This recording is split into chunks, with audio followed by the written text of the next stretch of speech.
Within You is the Power, The Secret, Power of the Universe by Henry Thomas Hamlin. Chapter 9. The Use of the Spiritual or Superconscious Mind. If you haven't watched the other chapters yet, I recommend you to start from part 1. All the links will be down below. We have already seen that the subconscious mind, wonderful though it be, is instinctive merely, lacking inspiration and what we call originality. All inspiration comes from the universal mind, via the superconscious. All poets and inspired writers get their inspiration in this way. This higher mind is not recognized by psychologists, but it has long been known to searchers for spiritual truth. What we get from the subconscious is the outcome of facts and knowledge supplied to it. What we get from the superconscious is direct inspiration from higher planes. This higher mind might also be called the mind of illumination, for those who can enter into it become illumined, being able to know the truth and to see things as they really are, and not as they falsely appear to the senses. This limited consciousness in which we live is bounded by our 5 senses. The universe that we see around us is partly real and partly an illusion. The real universe is spiritual and infinite. What we sense is a limited, partial conception of a fragment of it. Our limited, finite conception of the universe is entirely misleading and erroneous, and so long as we rely on sense evidence and the human mind, we remain in darkness and uncertainty. When, however, we can rise into the superconscious realm, our consciousness expands, transcending the senses and the limitations of the physical plane. The spiritual mind is, of course, only accessible to those who are more delicately attuned to its finer vibrations. Nothing that is worth having can be had without effort, and it is only after much self-discipline that it becomes possible for the student to raise his consciousness to this higher realm and understand life from the standpoint of the universal mind. There is nothing either mystical or psychical about the use of this higher mind.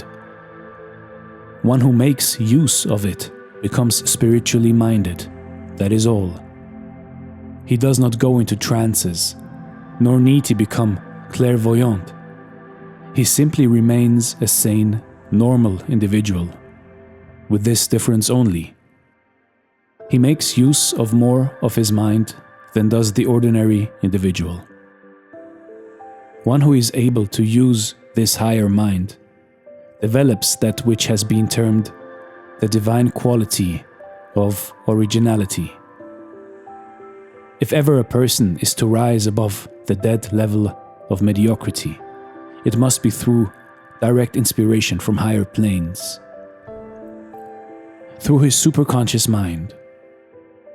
If ever a person is to bring forth a new idea, which shall enrich humanity and add to the common good, it must come through the higher mind.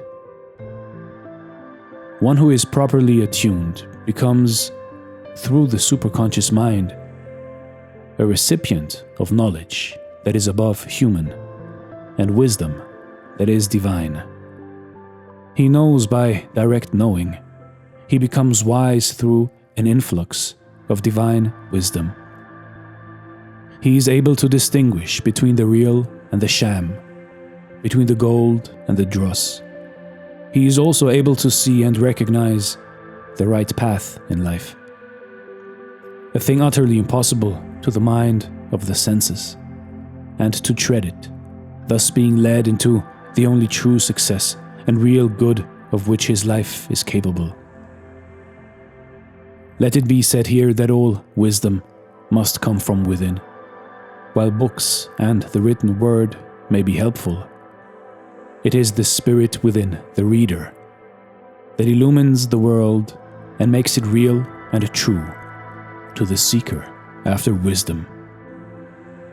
One who realizes that he is illumined within by the divine spirit, and that this alone can bring him into real knowledge, is well advanced on the path that leads to realization. The wisdom of the human mind always leads to disappointment. It is based on the evidence of the senses, which is erroneous. Therefore, its findings must always be lacking in real wisdom. One who relies upon the inspiration of divine wisdom has often to decide to take a course of action which, apparently, is opposed to his best interests. Yet he follows the inward wisdom.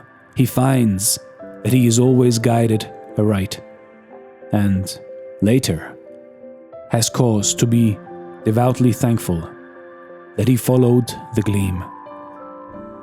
This was Chapter 9, The Use of the Spiritual or Superconscious Mind.